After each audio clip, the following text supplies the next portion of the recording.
So here we have the BMW 116i automatic on a 14 plate.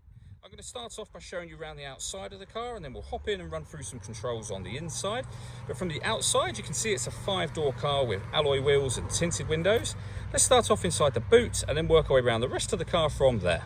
As we approach the boot, you can see we have reversing sensors, plenty of boot space as well, along with that 60/40 split folding rear seat, should you need to increase this space even further. So we're just going to work our way back round to the front of the car, and then we'll hop in and run through some controls on the inside. But now that we've done a full circle of it, you can see it's in excellent condition the whole way round. Just briefly before we climb in, I think it's what we've seen the interior from this exterior point of view. There's plenty to run through on the dashboard, so let's hop in and we'll do that right now. Okay, now that we're inside the car, we're going to start with the dials. On the right hand side we have the rev counter, and on the left hand side the speedometer and fuel gauge. In the middle you can see the total miles of this car, which are 30,152. The information displayed above that can be changed using a button on the end of the indicator stalk for various bits of trip computer information, as well as time, temperature, etc. We back out to the steering wheel. On the left hand side we have cruise control and speed limiter, and on the right hand side we have stereo and phone controls. You can only use the stereo and phone controls after such time as you pair your phone up, which is done on the central screen just here under the telephone heading.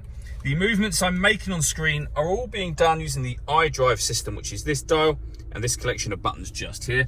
So the dial will allow you to highlight any of the things that you see being shown on the screen as we speak, including your music options. So you've got a few music options. You have a CD player, you have external devices you can plug in, so a USB input, you can stream your music wirelessly via Bluetooth audio. We've got the auxiliary input just there, as you can see.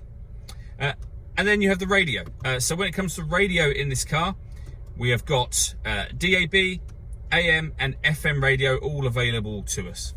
Working our way down, we have the CD player and the main volume for the stereo.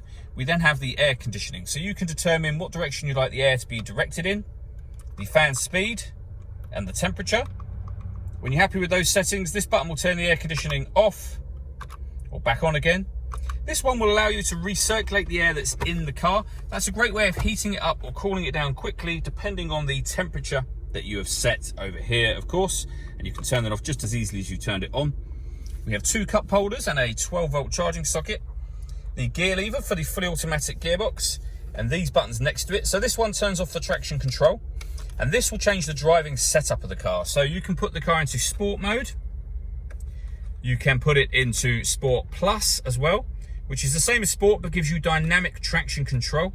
Back down to Sport, down to Comfort, which is your everyday driving, and then Eco Pro at the bottom. And then finally, inside the central armrest, we have both the auxiliary and USB inputs.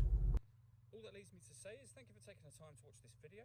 If you'd like to come and see the car in person and have a test drive, please feel free to call any of our MJA sites. We'd love to hear from you soon.